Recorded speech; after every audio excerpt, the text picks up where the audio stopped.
എന്റെ പൊന്നെ 3 മണിക്കൂറുണ്ടല്ലോ കൊലപാതകം.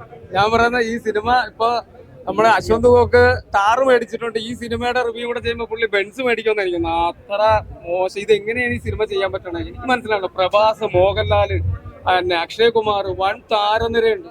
ഒരു സത്യം പറഞ്ഞ ഇത് അലൻ ജോസിന്റെ ഷോർട്ട് ഫിലിം പോലെ എടുത്തു വെച്ചിരിക്കുകയാണ്. കാരണം ഇത്രയും നിലവാരമില്ലാത്ത രീതിയിൽ ഒരു സിനിമ എടുക്കാമോ? കാരണം ഇങ്ങനെ മോശപ്പെട്ട ഒരു സിനിമ ഒട്ടും കൊള്ളില്ല.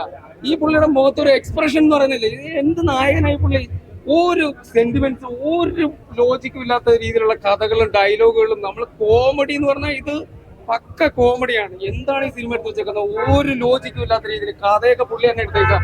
കഥ എഴുതിയതും പുള്ളി എന്ന നായകനും. പ്രഭാസിനെ പോലുള്ള ഒരു നടനെ കിട്ടിയിട്ട് പോലും, മോഹൻലാലിനെ പോലെയൊക്കെ ഒരു നടനെ കിട്ടിയിട്ട് സിനിമ ഇത്രയും മോശപ്പെട്ട രീതിയിൽ എടുത്തു വെക്കാന്ന് പറഞ്ഞു കഴിഞ്ഞാൽ എന്ത് അരോചകം എന്ന് പറഞ്ഞാൽ അരോചകം. വെറുപ്പിച്ച് കളഞ്ഞ സിനിമ, വളരെ മോശം സിനിമ. മോഹൻലാൽ എന്ന് പറഞ്ഞ ലാലേട്ടനൊന്നും ഈ സിനിമ ഇങ്ങനെ അഭിനയിക്കാനേ പാടില്ല. കാരണം അദ്ദേഹം ലെജൻഡ് ആയിട്ടുള്ള ഒരു നടനാണ് മലയാളത്തിലെ. അദ്ദേഹം ദയവ് ചെയ്ത് ഞാൻ പറയാണ്, ലാലേട്ടന്റെ കാല് പിടിക്കാണ്. ഇനിയൊന്നും ഇങ്ങനെയുള്ള സിനിമയിൽ അഭിനയിക്കാൻ തീരുന്നു. ഉള്ള നിലവാരങ്ങളായിരുന്നു. എങ്ങനെ ഒരു പടം ഡബ് ചെയ്ത് നശിപ്പിക്കാന്നതിന് ഉത്തമ ഉദാഹരണമാണ് ഈ പടം. നന്നായിട്ട് നശിപ്പിച്ചു വെച്ചിട്ടുണ്ട് ഒരു നല്ലൊരു പടം. നല്ല എല്ലാവരും നല്ല രീതിയിൽ നല്ല സൂപ്പർ ആയിട്ട് ചെയ്തിട്ടുണ്ട്. പക്ഷെ ഡബിങ് നന്നായിട്ട് നശിപ്പിച്ച് കളഞ്ഞു പടം. ശരിക്കും നശിപ്പിച്ചു. നിങ്ങൾക്ക് കണ്ടാൽ മനസ്സിലാവും. വളരെ വളരെ മോശം. മാസമായിട്ടാണ് കാണിക്കണമെങ്കിലും നമുക്ക് ആദ്യം തൊട്ടേ ഭയങ്കര പോസിറ്റിവിറ്റി എന്നാണ് ഇവർ ഉദ്ദേശിക്കുന്നത്. വളരെ നന്മ, ഭക്തി ഇതൊക്കെ പകർക്കാന്നാണ് വിചാരിക്കുന്നത്. പക്ഷെ ആകെ ലാലേട്ടന്റെ സീനും അതുപോലെ പ്രഭാസിന്റെ സീനുകൾ ഒഴിച്ചു നിർത്തി കഴിഞ്ഞാൽ ഭയങ്കര കംപ്ലീറ്റ് കോമഡിയാണ്. നമ്മൾക്കൊരു ഒരു വീഡിയോ ഒക്കെ ട്രോളന്മാരുടെ വീഡിയോ ആണില്ലേ, ആ ഒരു കംപ്ലീറ്റ് ആ ഒരു മൈൻഡോട് കൂടി വന്നു കഴിഞ്ഞാൽ പടം കംപ്ലീറ്റ് ഇരുന്ന് ചിരിച്ചിരിച്ചിറങ്ങാം. തിയേറ്ററിലൊക്കെ ഫുള്ള് ഓരോ സീനിലും ചിരിയായിരുന്നു. അത് നമുക്ക് മലയാളം ആവും തോറും നമുക്ക് നല്ല ഡയലോഗ്സും നമുക്ക് നല്ല ചിരിക്കാനുള്ള വകയുണ്ട്. അപ്പൊ മൊത്തത്തില് നമുക്കൊരു 10 മിനിറ്റ് കഴിയുമ്പോൾ തന്നെ പടം ആ ട്രോൾ സെൻസിലേക്ക് പോകും. പിന്നെ നമുക്ക് അങ്ങനെ കണ്ടിരിക്കാം. സ്റ്റോറി ഒക്കെ ചേട്ടാ, നമ്മൾ പഴയ കുമാർ സംഭവമൊക്കെ ഇല്ലേ, ആ പടം തന്നെ അത് തന്നെ ഇച്ചിരി നമ്മളെവിടെ ഒരു മലേഷ്യയിലെ ആമസോൺ കാട്ടിലൊക്കെ ഷൂട്ട് ചെയ്ത് കഴിഞ്ഞാൽ എങ്ങനെ ഇരിക്കും, അതാണ് ഈ പടം. BGM-ഉം പിന്നെ പാട്ടൊന്നും കുഴപ്പമില്ല.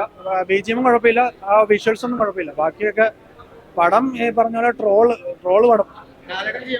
ലാലേട്ടന്റെ സീനും കൊള്ളാം, പിന്നെ പ്രഭാസിന്റെ സീനും നമുക്ക് ബോറായിട്ട് തോന്നിയിട്ടില്ല. അത്യാവശ്യം അവരുടെ രണ്ടുപേരുടെ സീൻസ് കുഴപ്പമില്ല. ബാക്കിയുള്ള അല്ല, നമുക്ക് ഈ പടം തന്നെ ചിരിയാണ് വരുന്നത്. നമുക്കൊരു അതിന് കഥയൊന്നും പറയാനില്ല. എന്തായാലും കുമാര സംഭവം ഒരു ന്യൂ ജനറേഷൻ കുമാര സംഭവത്തിന്റെ നല്ല വിഷ്വൽ ട്രീറ്റ് പ്ലസ് നമുക്കൊരു ട്രോളിന്റെ ഒരു വക ഉണ്ടായിട്ടുണ്ട്. പടം കുഴപ്പമില്ല. ഒരു എന്താ പറയാ, എന്റെ അടുത്തിരുന്ന് വെച്ച പോലത്തെ 2 പിള്ളേർ അവിടെ ഉണ്ടായിരുന്നെങ്കിൽ, അങ്ങനെയുള്ള പിള്ളേരായിട്ട് ഒരു ഗ്യാങ്ങായിട്ട് പോയി കഴിഞ്ഞാൽ എന്തെങ്കിലുമൊക്കെ പറയാനുണ്ടാവില്ലേ, ട്രോൾ ചെയ്യാനും. കുറെ ട്രോളിനുള്ള വകുപ്പുണ്ട്. ഡബിങ് ഭയങ്കര, അതായത് ശിവ എന്ന് വിളിക്കുന്ന ഒരു വിളിക്ക് ശിവനെ എന്നായിട്ട് അങ്ങനെ കുറച്ച് ചെറിയ കുറെ മിസ്റ്റേക്കുകളുണ്ട്. പിന്നെ അതേപോലെ തന്നെ ഫൈറ്റിലുണ്ട് കുറച്ച് സ്ലോ, ഭയങ്കര എന്തോ ലാഗ് ചെയ്ത് പോണ പോലും. ഒരു ദൈവത്തിനെ കണ്ട തൃപ്തിയല്ല. ഒരു ലാസ്റ്റൊക്കെ സോങ് ഓക്കെ, കോസ്റ്റ്യൂം ഓക്കെ, നമ്മൾ ശ്രദ്ധിക്കേണ്ട കുറെ കാര്യമുണ്ട്. അത് അവിടെ എവിടേക്കോ മിസ്സായിട്ടുണ്ട്. അതൊക്കെ കറക്റ്റ് ആയിരുന്നെങ്കിൽ. ലാലേട്ടൻ സൂപ്പറായിരുന്നു. അത് കറക്റ്റ് ആ ഒരു വന്ന കഥാപാത്രത്തില് ലാലേട്ടൻ, പ്രഭാസ് ഒക്കെ ആ ഒരു കൊള്ളാം. ഡബിങ് മാത്രമേ മോശമായിട്ടുണ്ടാകുന്നു. എനിക്ക് അത് അത്ര ഇതായില്ല. കാരണം ഭയങ്കര ഗാംഭീര്യമായിട്ടുള്ള കഥാപാത്രത്തിന് സുഖമായിട്ടുള്ള സൗണ്ട്, അത് കോമഡി ആക്കി. ആക്ഷൻ മൂവി, ഇത്രയും ആക്ഷൻ ഹീറോസ് ഉണ്ടായിട്ട് ആ ആക്ഷൻ ഹീറോസിന്റെ എല്ലാം ഒരുമാതിരി നമുക്ക് കണ്ടിട്ടിരിക്കുന്ന ഒരു സംഭാഷണം വരെ നമുക്ക് കോമഡി ആക്കണം. ഒരു വല്ലാത്തൊരു ഇതായിരുന്നു. നമ്മൾ ലാലേട്ടനെയും പ്രഭാസിനെ കണ്ടപ്പോഴത്തേക്കും ആ ഒരു പ്രതീക്ഷ ഒന്നല്ലോ. കൊറേ അത് ഞാൻ ഫൈറ്റ് മാസ്റ്ററാ. എനിക്ക് എന്റെ സിനിമ ചെയ്ത പറയാൻ തൃപ്തിയല്ലാണ്ട് ഞാനത് തിയേറ്ററിൽ വന്നാൽ പോലും കാണരുത് എന്ന് എന്റെ സുഹൃത്തുക്കളോട് പറഞ്ഞുള്ള ആളാണ് ഞാൻ. കാരണം അഭിനയത്തിൽ അത്രയും മോശമായത് പോലെ. എന്ന് പറഞ്ഞ പോലെ ഞാൻ സിനിമ കാണുമ്പോഴത്തേക്കും ഞാൻ അവരോട് പറയാറുണ്ട്, അതുപോലെ ഉണ്ട്, ശ്രദ്ധിക്കാം. ഇത് ഭയങ്കര ഇതായിപ്പോയി. അതൊക്കെ ഒന്ന് ശ്രദ്ധിക്കണമായിരുന്നു. ഫൈറ്റിലൊക്കെ ലാലേട്ടന്റെ ഫൈറ്റൊക്കെ എന്ന് വെച്ചിട്ടുണ്ടെങ്കിൽ സ്ലോ മോഷനിലൊക്കെ ആളൊക്കെ എടുത്ത് കുട്ടികളെ കളിപ്പിക്കുന്ന പോലെ നല്ല രസം ഉണ്ടായിരുന്നത്. അത് ഭയങ്കര സ്ലോ ആണെങ്കിൽ പോലും ലാലേട്ടന്റെ ഫൈറ്റ് കാണാൻ രസം ഉണ്ടായിരുന്നു. പ്രഭാസിന്റെ രസം ഉണ്ടായിരുന്നു. ബാക്കിയുള്ളതൊക്കെ നമുക്ക് കാണുമ്പോൾ നിങ്ങൾ കണ്ട ആൾക്കാർ പറ എന്റെ അഭിപ്രായമാണ് പറഞ്ഞത്, മറ്റുള്ളവരുടെ അഭിപ്രായം എങ്ങനെയാന്ന് എനിക്കറിയാൻ പാടില്ല. ഇത് എന്റെ അഭിപ്രായം, എന്റെ സ്വന്തം അഭിപ്രായം.